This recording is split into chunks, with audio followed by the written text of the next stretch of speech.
All right. Well, thanks for coming out, everybody, to Santa Barbara Audubon's October program.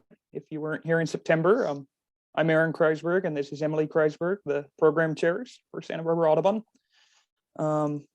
When you came in, you should have been muted, so please make sure that you're muted. You can use the chat to ask questions, and we'll get to them at the end. And with that, we're going to pass it over to Catherine, the executive director, for some announcements. Hi, everyone. I just did a quick look at your shots, and it's so good to see so many of you. There's 57 of us on, so that's fabulous. And I can't wait to see you all in person, hopefully soon. I'm going to briefly introduce Aaron and Emily, who are co-chairing our evening programs. We're so thrilled about that. Aaron has been part of Audubon for a long time with the Conservation Committee in the past, and he's currently at the Bren School for a master's in environmental science and management. His specialization is in conservation planning, and he has a focus in strategic environmental communication, so he's perfect for this role. Emily works at Cardno, and she works on projects related to environmental permitting, nesting, birding compliance, and further protection, and also she works on a wetlands team. So we're thrilled to have them co-chair on the board. Thank you so much.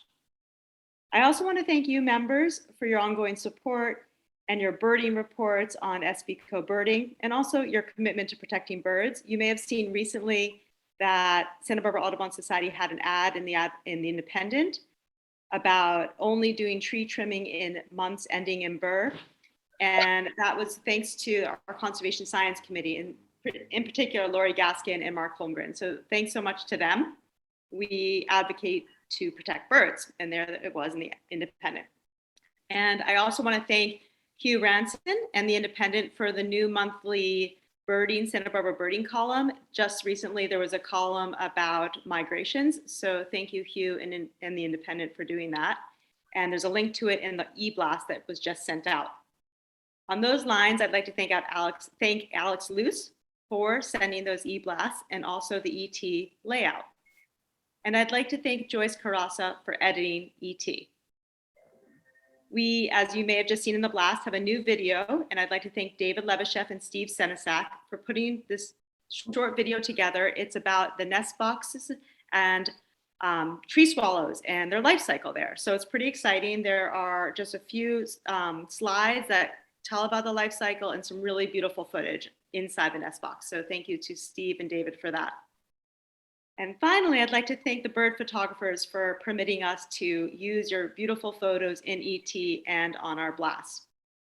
So for a big announcement, as you all know, the Christmas bird count will be January 1st. I'm excited to be there. There will be no compilation dinner that evening. And please stay tuned to the CBC webpage, and also CBC on the Facebook page and on our website, Santa Barbara Audubon Society, under what we do for updates. Last but not least, everybody will be receiving the annual appeal for donations shortly.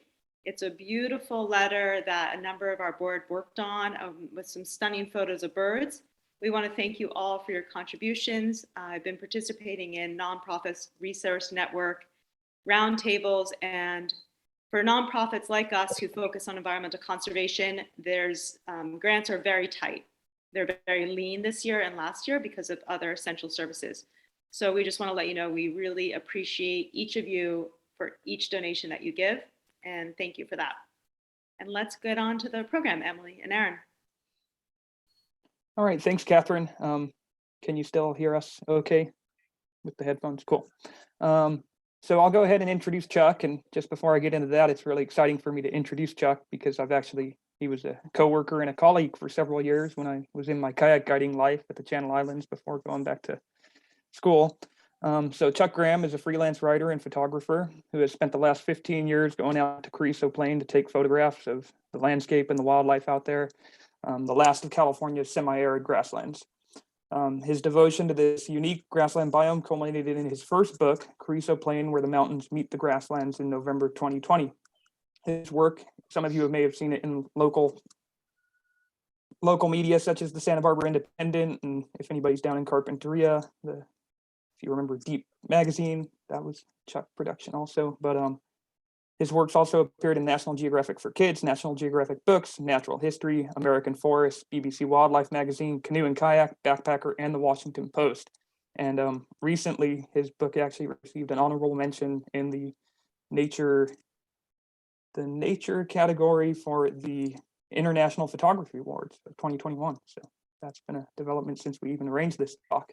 But the book was a big, exciting thing last year to celebrate the 20th anniversary of the formation of Carrizo Plain National Monument. And I was excited to hear, actually, we're going to get to see some new photos tonight. So with that, I think I'll go ahead and turn it over to Chuck.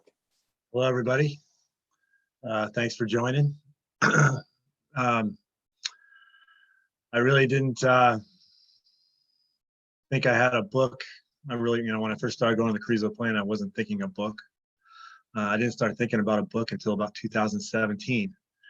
And it had been about 7 years, I think, since the last super bloom, which was in 2010, 2017, massive super bloom. Nothing in 2018, and then all of a sudden we had another one in 2019. And I really felt good about producing a book.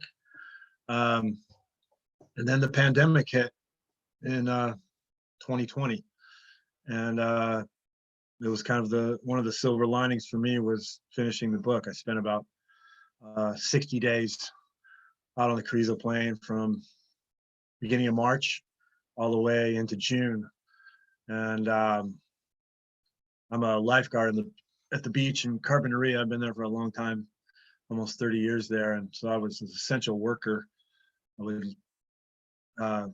work in the tower Friday, Saturday, Sunday, and then head out to the plain for 3-4 days at a time.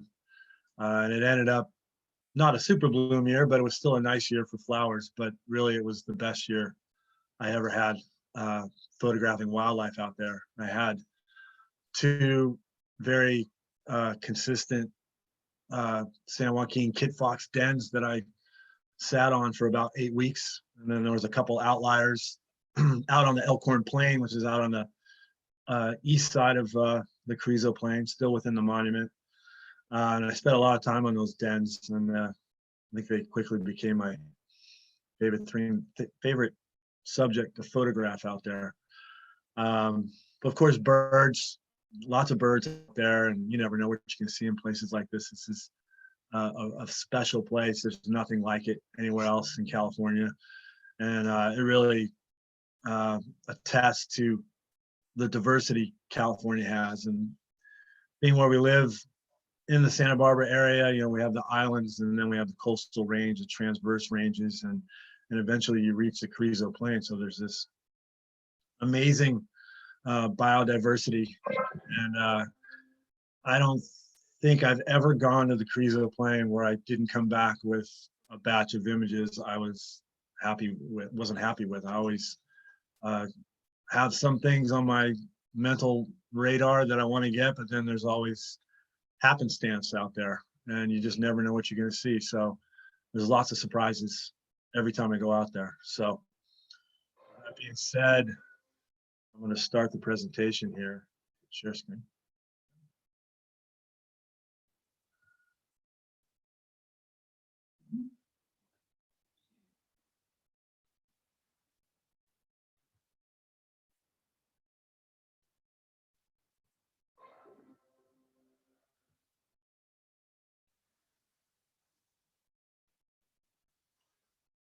All right, so this is actually a new sign that the BLM, Bureau of Land Management, put up. I don't know when they put it up, but it is really new. It's shiny. And this is actually on Hurricane Road, a really steep dirt road that heads up into the Tembler Range, which is in the east side of the Carrizo Plain National Monument. So one of the modes of travel out there for me is on a bike and with the camera pack, and pretty much an all-day affair out there on the bike. But there's some steep roads out there, and it's quiet on the bike, and usually you run into things that you're surprised by. instead of running up and down on a vehicle. I want to say this is the best morning I ever saw in the Carrizo Plain, but it was last winter. And I stuck my head out of the tent and I was like, wow, look at that. It was going off out there, the colors, and there was no one around, of course. And there were elk nearby, and it was just a magical morning. Lots of great clouds. Clouds are amazing out there, and clouds really enhance photography no matter what you're doing, but especially with landscapes out there, which are a dime a dozen out there. You just got to go look for them. This is a slide capture. I shot slide film for a long time. I didn't actually start shooting digital until about 2016 or 17, I think, when I went to Iceland. And this is back in the winter of 2006. And I was using mostly Fuji Velvia 50 slide film. And I don't know whose van that was, but I'm always looking for perspective out there. And the van really helped with that. The sunset, the sun's sinking down behind me on the Calientes, and I'm looking out towards the plain. And then beyond that, you get those nice purple, pink, orange hues that kind of sweep over the tumblers. This is another slide film capture. This is also in the foothills of the Calientes. This is just below the Selby campground, if anybody knows where that is. But once again, clouds, and shadows, and it's nice and green out there. This is 2010 when I shot this. But it just shows you the expanse of the plain, which is about 250,000 acres. And that sounds like a lot, and it looks like a lot when you're out there, but it really is just a postage stamp of what once was. The entire San Joaquin Valley looked like this at one point, teeming with wildlife, elk, antelope, lots of other wildlife. So we're fortunate we have just this sliver really of what remains of California's semi-arid grasslands. This is taken last winter. This is out on Soda Lake, the natural alkali lake that's out there in the northern part of the plain. Great place for watching birds, especially when it's full of water. It did get some water last winter, which was surprising considering the little bit amount of rain that we received. But it's also neat to go walk out there when it's dry like this. It's almost like puzzle pieces out there. You're shooting late in the day. Midday, it's lots of dust devils. You need sunglasses to look at it. It's very glary, but it's an interesting place. It's definitely a neat dynamic out there on the plain. Apropos getting a bird to sit on Soda Lake Road. I think if anybody's ever been out to the Carrizo Plain, and you're sitting there in the quiet, and it's interrupted by that melodious sound of a western meadowlark. It's pretty soothing out there to hear that bird out on the grasslands. So I was really excited to see it perched on the actual Soda Lake Road sign. Ravens, they're aplenty out there. Those are the tumblers in the background, but the raven makes the photo for me. Another perspective shot, but you can see the plain, and then those low hills in the background. Those are the panorama hills, and then they rise up on a plateau, and then you get into the tumblers, which look a lot more barren than the Caliente to the west. But there's really a lot going on over there.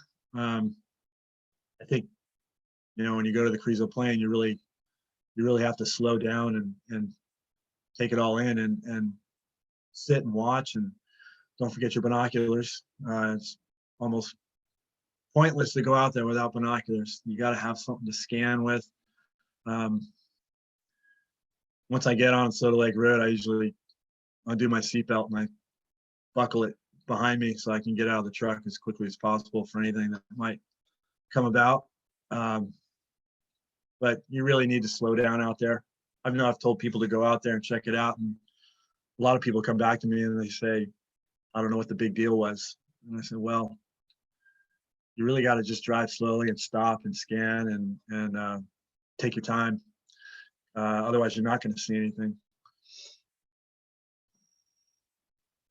Julie elk out on the plain. This is actually at the base of the foothills of the Caliente. And there's actually water out there in quite a few places. There's springs, mainly on the Caliente side. And this is one that was percolating in the grasses. And this is a bachelor herd of Tule elk that was browsing at the base of the foothills there. This is actually last winter as well. This is a shot in the book. This is 2019. Kind of addicted to the tent view shot, but there's a lot going on there. It's a great view. Stormy clouds, wildflowers in 2019. You know, owl's clover there, tidy tips, maybe some hillside daisy mixed in there, some fiddleneck. But man, the colors pop out there as the sun dips. And take a lot of pictures of myself out there. It's not an ego thing. It's just, it's hard to find and get people to go at the spur of the moment. And I end up shooting a lot of stuff with my camera mounted on my tripod. There's another one of me. This is last winter. A lot of times I'll just park my truck somewhere and then I'll pack in some gear and spend the night. It's nice to just stroll out in the open somewhere on the Carrizo Plain and find a spot and call it good and see what may transpire through the day, the night, into the morning. Those are the temblers in the background. This is actually just before the sun came up. That's kind of like what I work out of the back of my truck. Sometimes I just sleep in the back of the truck with the tailgate down and then listen for things out there, coyotes, kid foxes, like, even though they're really quiet. I got my solar panel going, I got my tripod. Dry bag spends a lot of time with me. It's out of the islands right now. But it's really easy just to pull off the road and pick a spot, like I said before, and see what happens, see what light does to the landscape. And it looks like a cloudless sky to me, but still really beautiful out there, out in the wide open. Snow out on the Carrizo Plain. It's something I didn't have in my book, and I really wanted to get it this time around, this past winter. And there was a couple of days out there, and it's these are the temblers, and it's just looks so neat like that. I think it's just almost a thin layer of snow on the highest peaks out there. The temblers are more rolling, I'd say, and in the Caliente there's a lot more crags and sandstone out there in the Caliente. So this is looking across actually from an overlook at Soda Lake, not the one that the BLM manages where there's a bathroom and a trail. This is somewhere else.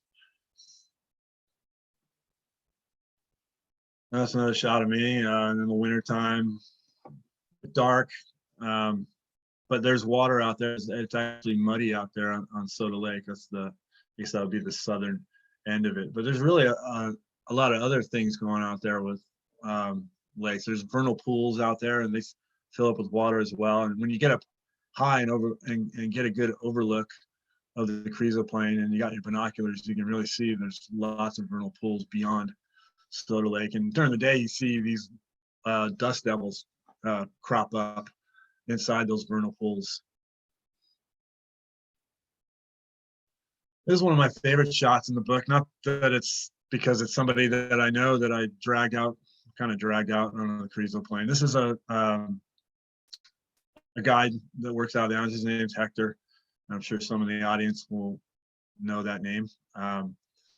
Hector's tall, he's about 6'3", and I needed somebody tall for this. And I've been looking at this cinder cone for a long time. It sits by itself out there, and without him standing there, it's really, photo doesn't do anything. But with him standing there with a blue puffy jacket on, it makes it all worth it. So I knew what I needed. I knew I needed someone tall to go with me. And this is actually in 2017.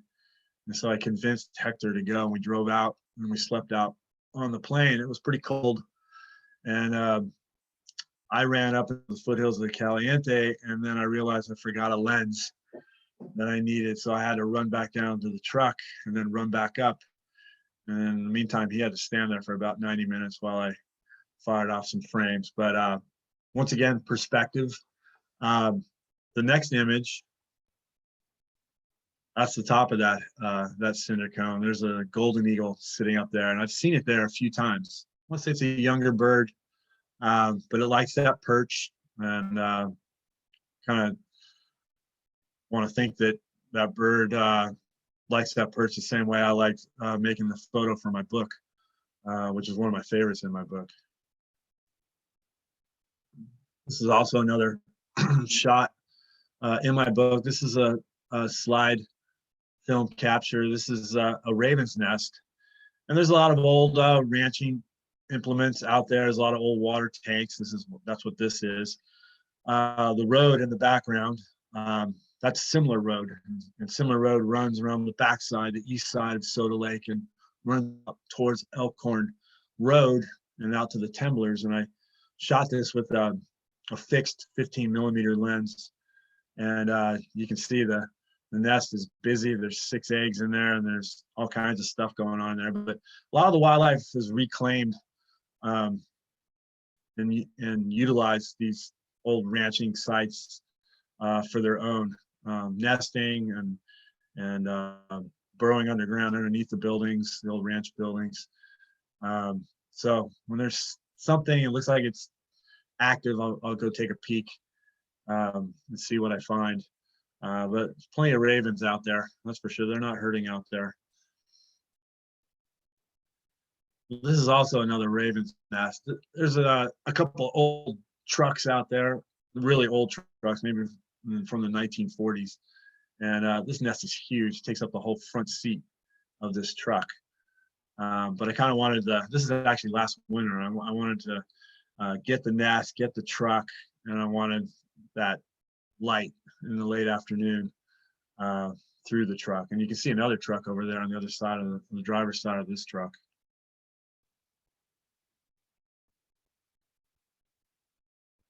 Owls, raptors, there's lots of them out there. They love the Carrizo Plain. And what I really love about the barn owls out there is they love the sandstone. They also love the old ranch buildings too. But getting them to, when they perch on the rock, their feathers, they blend in so well with all the different color lichen that is clinging to those sandstone monoliths out there. So I want to say this is early in the morning, and lots of honeycombed cliff walls inside some of the rock, and it's good nesting habitat for a lot of these raptors and owls out on the Carrizo Plain. I want to say that's the same barn owl flying across to another slab of rock out there. This is actually on the other side of the plain, actually between Soda Lake Road and Elkhorn Road. So there's lots of old ranch roads out there, and it's great to just get on one and then just putt along. I drive really slow. Sometimes I drive with the door open.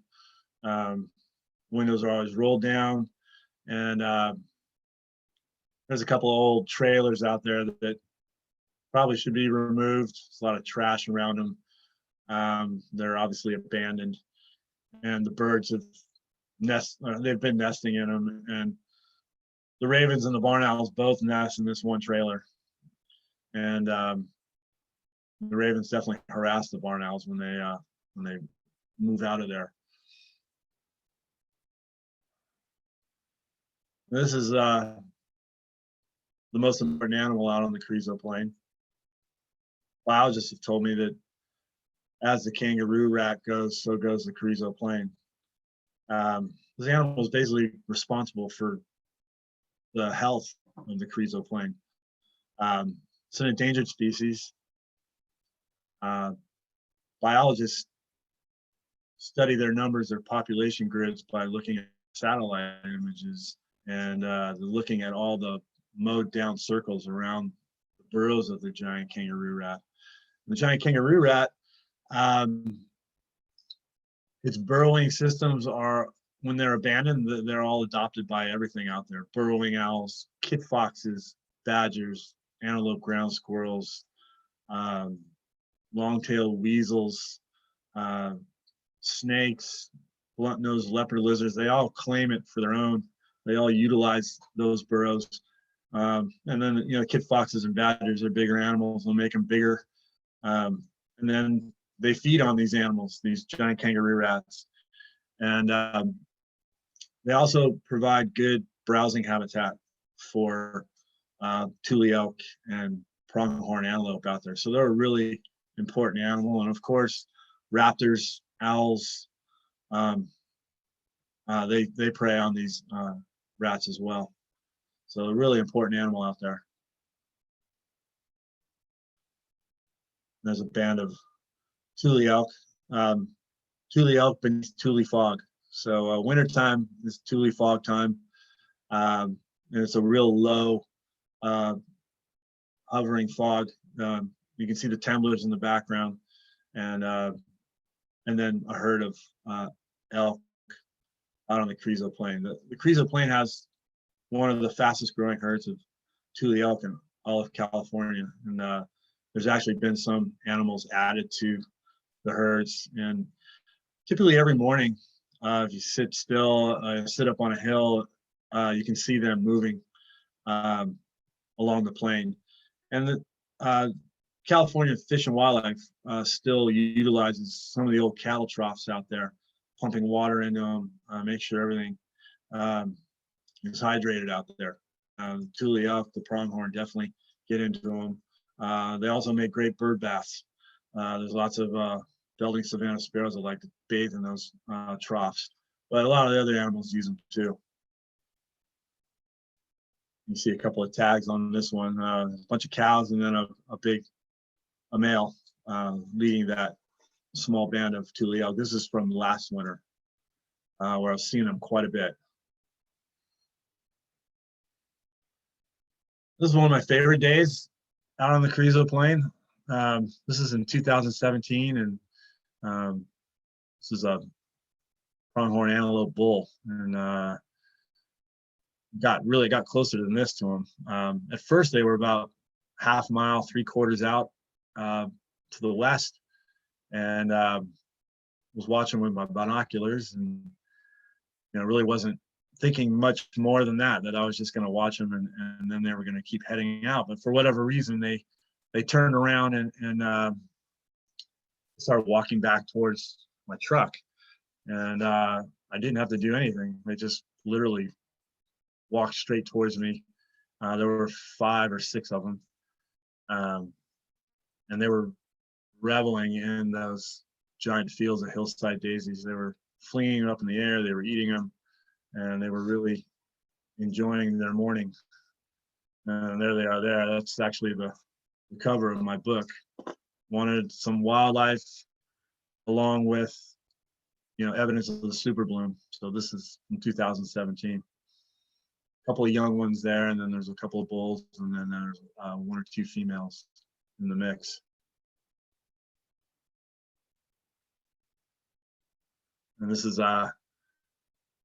San Joaquin kit fox, another endangered species out there. This Carrizo Plain possesses more endangered species than anywhere else in California. And I would say it was maybe one of my favorite things to photograph, maybe my favorite animal out there. They're very quiet. They don't make a lot of noise, and they have the largest ears of any fox in North America. What's amazing about them is they can go their whole lives without a sip of water. They get all their moisture from their food. Their ears are so powerful, they can hear a giant kangaroo rat drumming its feet in their burrow beneath the ground. So that's how the giant kangaroo rat communicates with other giant kangaroo rats. I've sat in my tent in the night, super quiet, and I hear that drumming of their kangaroo-like feet.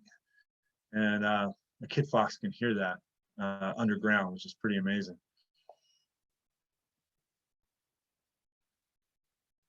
This is Kit Fox dad from 2020. This is an awesome den site. It was really accessible and easy to shoot.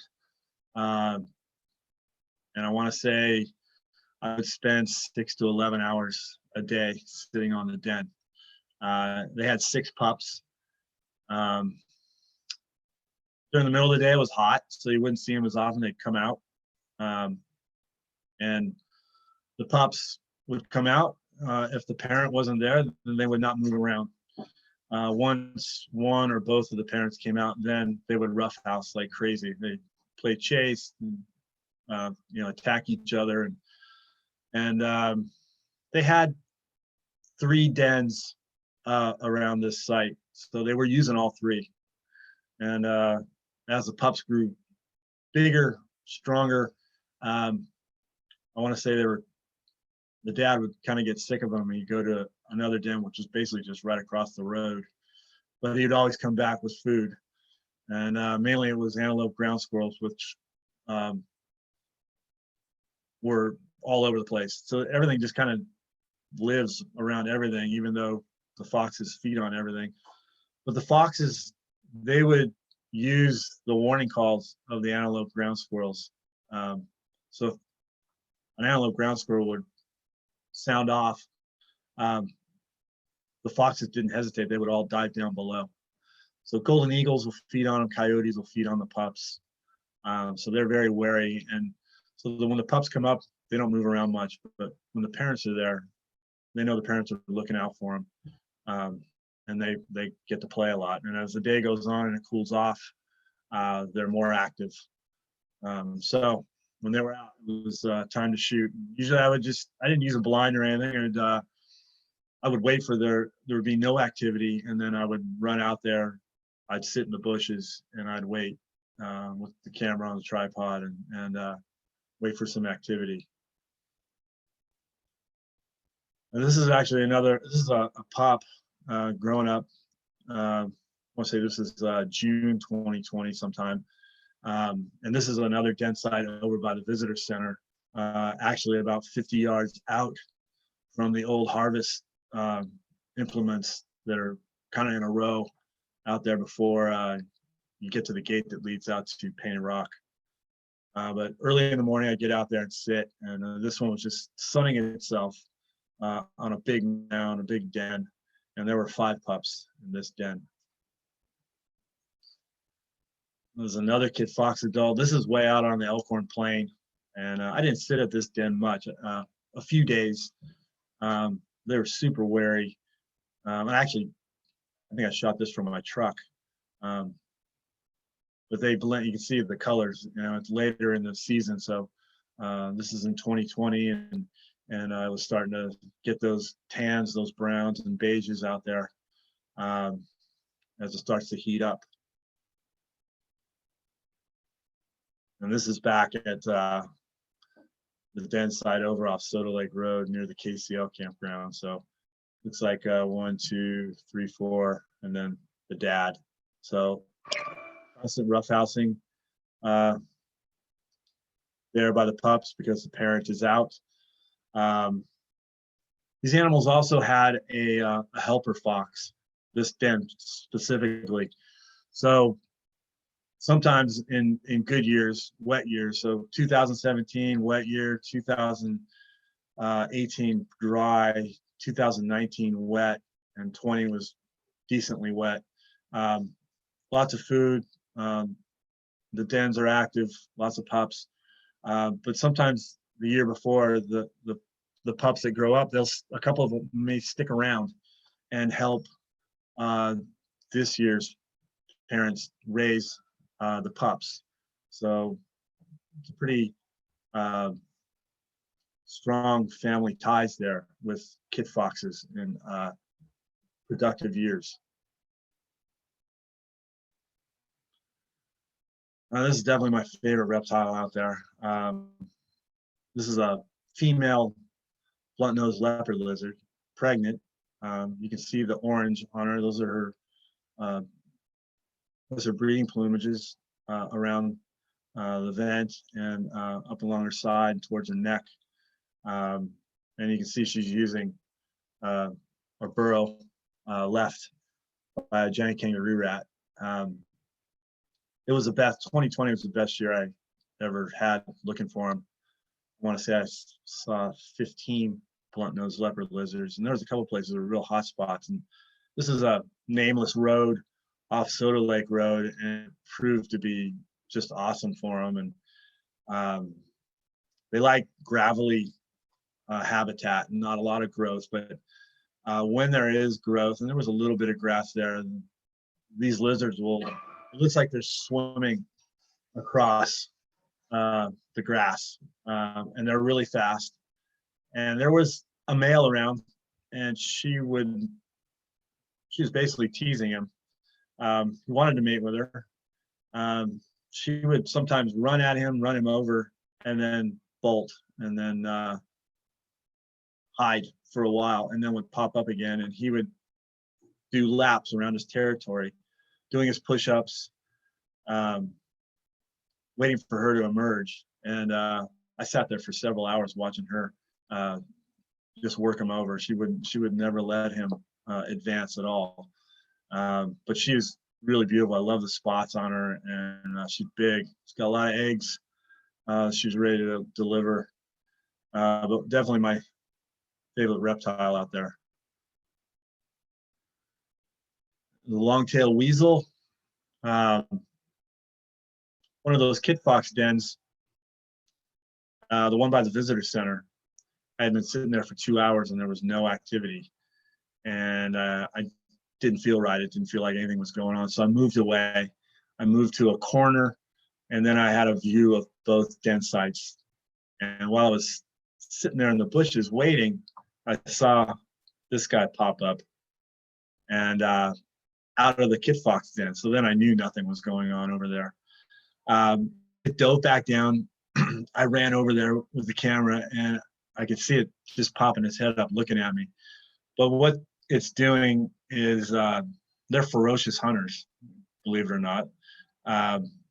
It was trying to flush out giant kangaroo rats out of any burrow that it could find. And it was successful pushing the giant kangaroo rats out, but it was not successful in catching anything. I'd see the kangaroo rats jump out and then they'd take off, and he was always a little bit late. But fearless going into a kit fox den, and I hadn't seen one in a long time out there, although they're prevalent in North America. I hadn't seen one in about 10 years. So that was a surprise, and definitely added it to the book. One of those happenstance moments. Lots of great raptors out there. This is a Prairie Falcon out on the west foothills of the Caliente. And with the raptors out there, sometimes you gotta listen for them before you see them. They love those sandstone rock outcroppings and old ranch posts out there that are kind of just jutting up all over the Carrizo Plain. And of course, you see them on telephone poles along Soda Lake Road. Red-tailed hawk.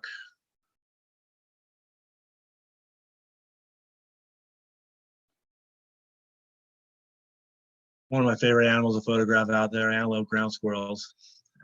They're pretty funny. They can get really close to them. Just move slowly, scoot on my rear end, or lay down and scoot forward.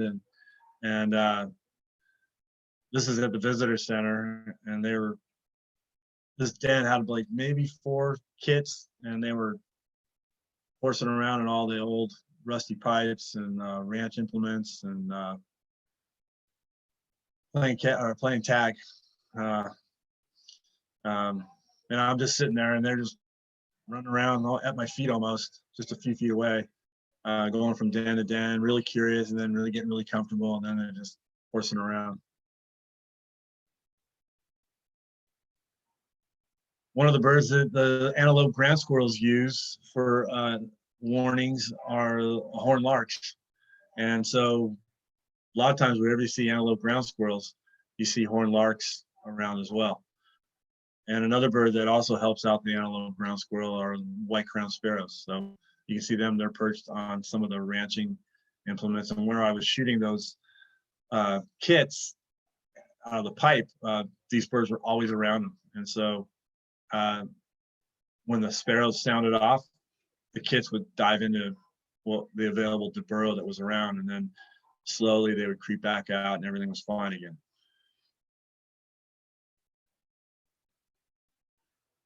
Of course, that would be one thing that they would be worried about out there. Western Pacific rattlesnakes, as things warm up out there, you got to watch your step. And I had several days out there where I would run into 5 or so at a time. You got to really be careful where you're putting your hands and your feet. And this is actually an animal that did not sound off and not give a warning at all. It basically, what was really neat about it is it coiled up and just kind of scooched out a little berm right in the middle of the trail and was there. It was good for the night. It was going to stay there for the whole night. Not even a tongue flick at all. Just I saw it, and I was with another cameraman. We were out there, and I saw it. He didn't. But that day, I got sounded off on him 5 times. We were going shooting out there. This is actually last winter, or maybe late winter, because we wouldn't be out there. This is a big snake. This is out on Elkhorn Road. And if you look at this snake closely, you can see how it's flattened itself out to soak up as much of the warmth as it could. It was halfway across the road. I got out, I tried to move the snake. He would not budge, barely flicking its tongue. It didn't want to give up that spot. And so I was able to maneuver around and let it be. But he was about 4 feet long, this rattler. But it was all about soaking in that warmth. It really wasn't worried about me at all. American Avocet out there, I want to say 2019, I think, out on Soda Lake. So it gets muddy out there. You got to be careful when you're driving. Really don't want to be on Seymour Road. That alkaline mud is brutal on the tires. It can stop you in your tracks, whether you're in your car or on a mountain bike. And so I get, instead of being 6'1", I got to be about 6'4" by the time I get out of there with all the mud on my feet. But it's worth collecting all the mud on your feet to go see some of the animals, some of the birds foraging in the shallows and on the edges of Soda Lake. I want to say this is an ashy-throated flycatcher. If I can be corrected, that's fine. This is out on the KCL campground, which is a great spot for birding in the spring.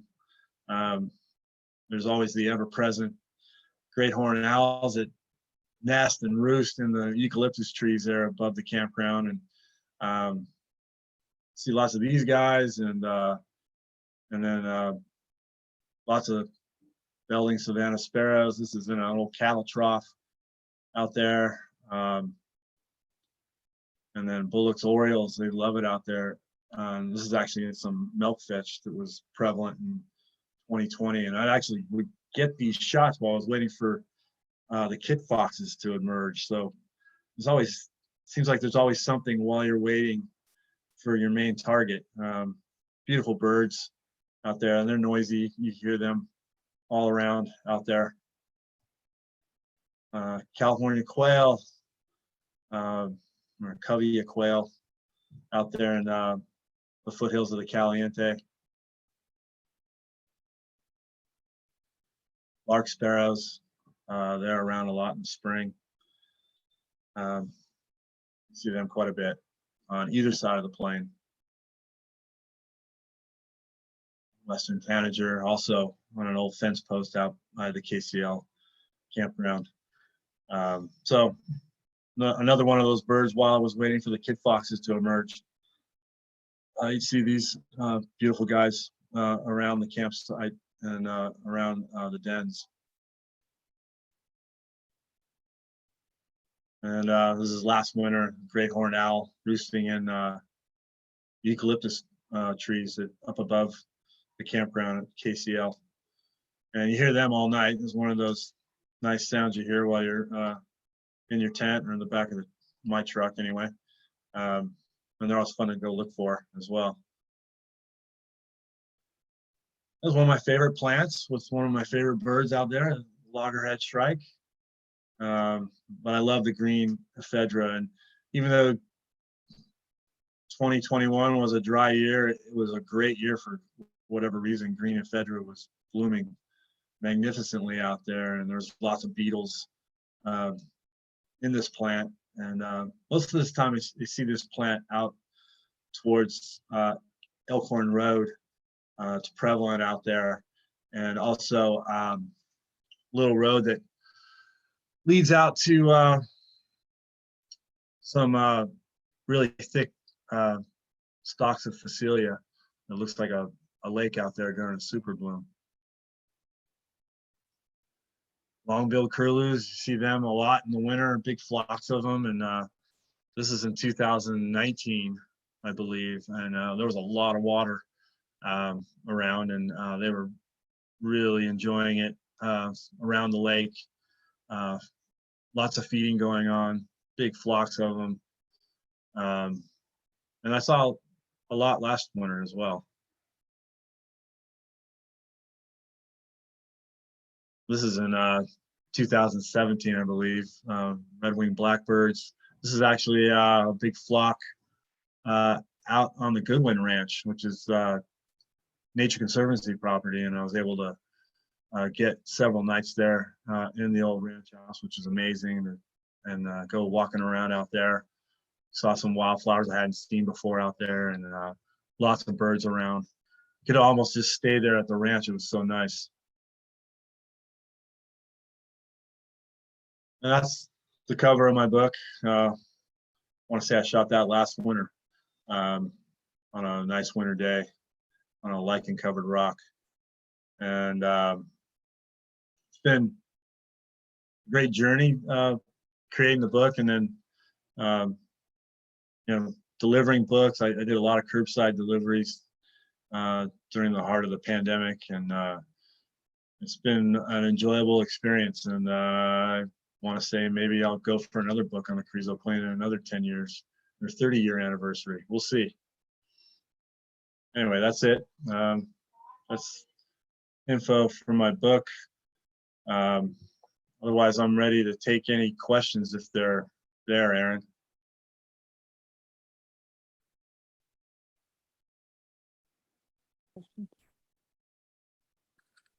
Yeah, thanks, Chuck. I haven't seen anything come in yet, but don't hesitate to put anything in the chat, folks. Somebody did mention Terry mentioned bullocks orioles often nest at KCL.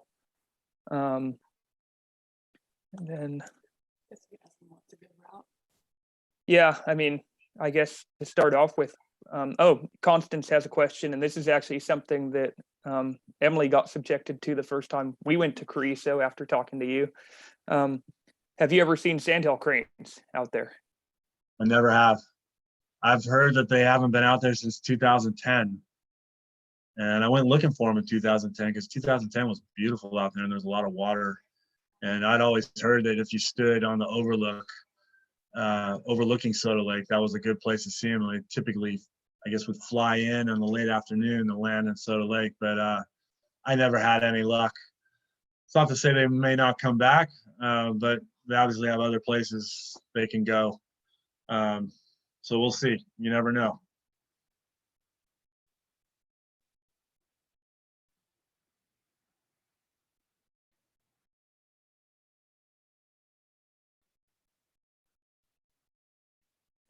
Emily was wondering about, like, I mean, we generally have come in from the south, but I think you have a good amount of experience coming in from the north. So I think most folks coming from Santa Barbara County would probably access like the south entrance of Soda Lake Road. So, like, if Mm. folks haven't been out there before, kind of. Yeah, if I had a choice, I typically, one of my favorite drives is really just leaving Carpinteria, and I kind of boast that I can go from Carpinteria to the Carrizo Plain without hitting a stoplight. But I enjoy the drive over the 150 to the 33, connecting the 166, and then getting on Soda Lake Road. That is definitely one of my favorite drives out there. I typically I like doing that early in the morning when there's no cars on the roads at all, and just cruise out there. And then once I get on Soda Lake Road, I just slow down. I just unbuckle my seatbelt, snap it behind me, and then I just kind of putt along and see what's out there.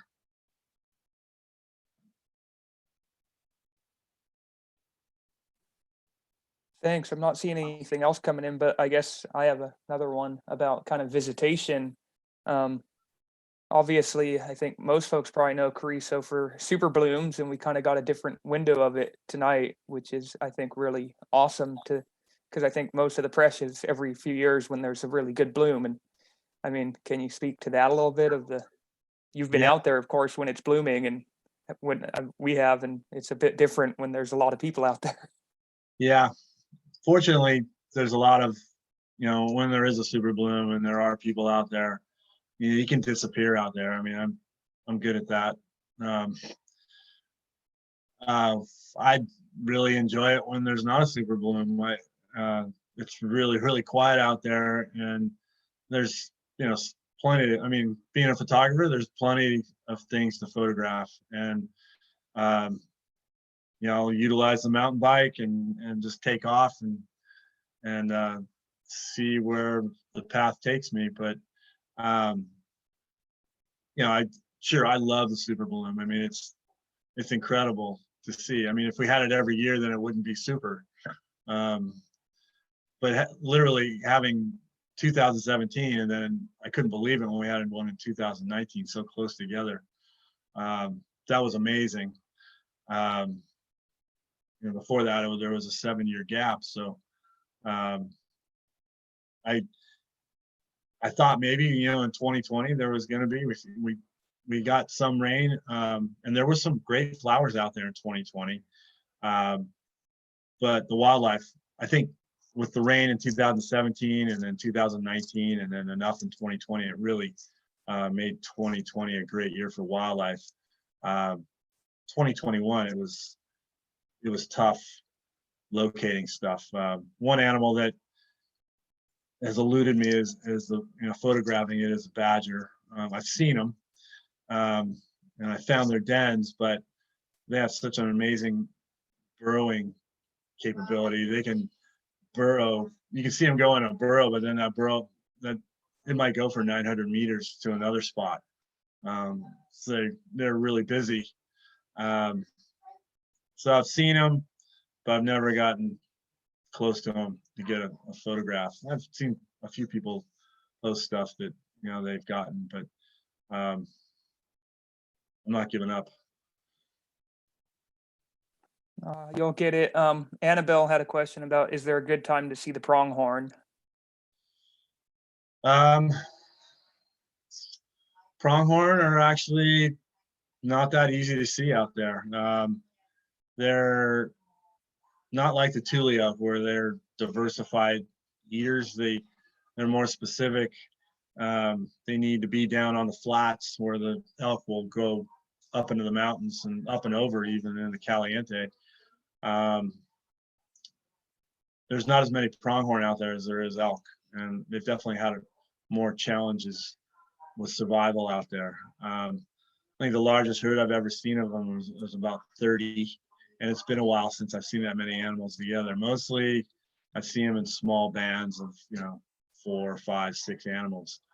But you look, you got to have a pair of binoculars. If you don't have a pair of binoculars, you're you're really scaling down on the opportunities. You really just have to pick a spot high up, in the foothills, and then just scan and see what happens. They typically move around early in the morning and late afternoon. The cattle troughs out there are good places to look. They know where the water is, and they know where all the springs are as well. So they move around a lot. They're amazing. They're the fastest animal in North America. They can hold 50 plus miles an hour longer than a cheetah can. So they can really go. I've seen them move like that. It's impressive. They're really fast and they can sustain for a long time. Thanks. There was a question, and you kind of touched on this, I think, a little bit at the very beginning, and you kind of you showed some of the photos that had the old infrastructure in it. Someone had a question about the fence posts and the old kind of defunct netting from like old marijuana grows as an eyesore, and about any groups that are interested in removing that sort of stuff. Yeah. Yeah, I would like to say something to the county of San Luis Obispo about, those defunct pot farms out there. I don't know if they didn't make it clear to these people that they couldn't grow a certain amount of acreage or whatnot, but when those people found out they couldn't grow, they just left everything. And it feels like somebody's responsible. I want to say the county should be responsible for cleaning that up. They are eyesores out there. There's lots of them. And I think they should be cleaned up. I mean, it really just, adds to some of the other stuff out there, some of the old trailers that are left out on the Carrizo Plain that, I mean, there's a couple in particular that I have no idea what was going on out there, but they're stacked with newspapers inside, and there's all kinds of trash around there. And I think that stuff needs to go. I want to say the Los Padres Forest Watch is interested in doing that. Some of the other, Friends of the Carrizo Plain and Carrizo Conservancy and some of these other ones, they've done a good job of removing old fencing, especially the barbed wire stuff.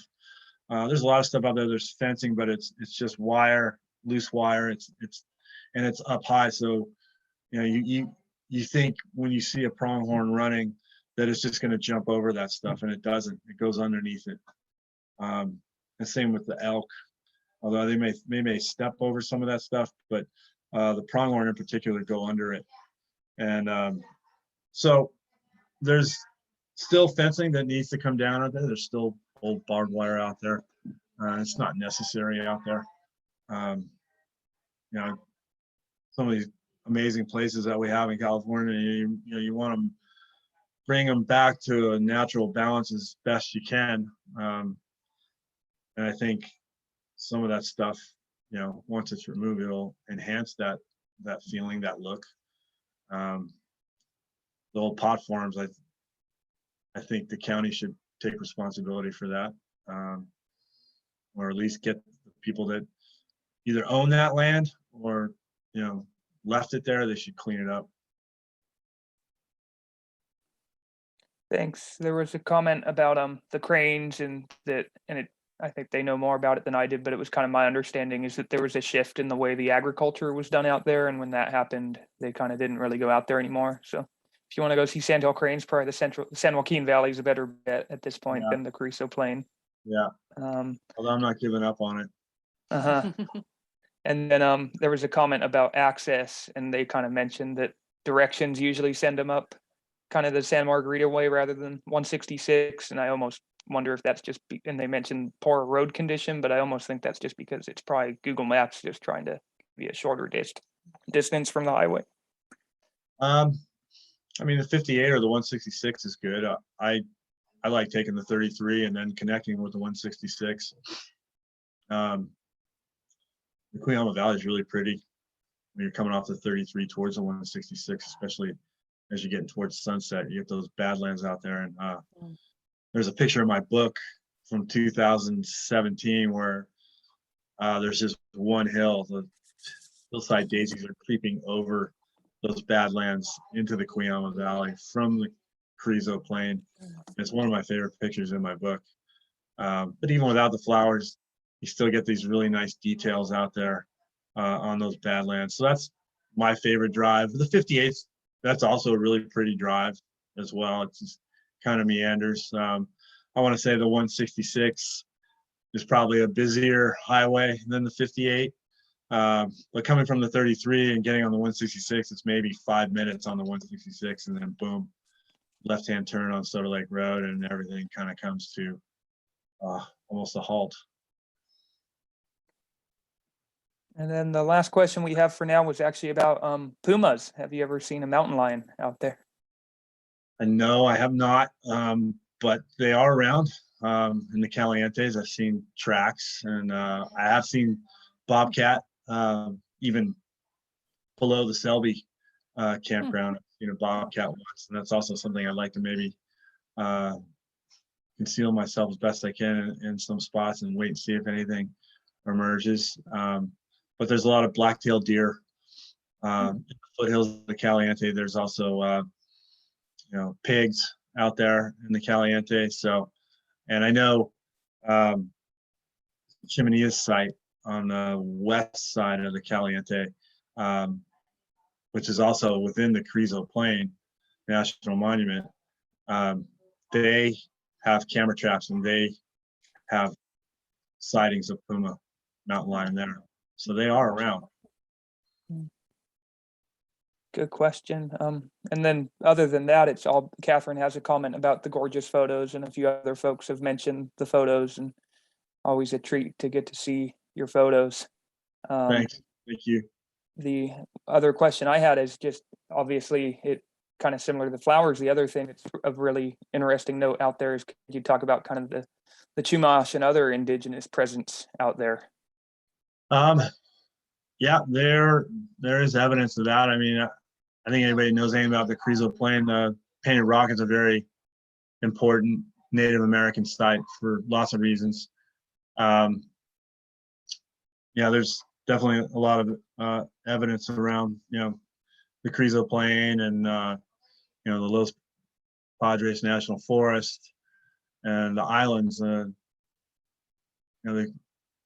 The Chumash had their region, their territory was some of the most diverse, swaths of California, when considering the channel and the islands. So yeah, their evidence is everywhere. Always to be respected. Don't touch anything if you come across anything. Yeah, with all the respect, of course. Thanks. Yeah, and then another comment from Annabelle on great photos. And I think, Thank you. I don't have any other questions. I'm sure if Emily has any, you can ask them. But I think other than that, we really appreciate it. That was a really, really great look out at Carrizo. It definitely has me champing at the bit to get out there. Yeah, thanks, man. Thanks for having me. Yeah, we definitely appreciate it. I think I'll turn it over to Emily to tell us about next month.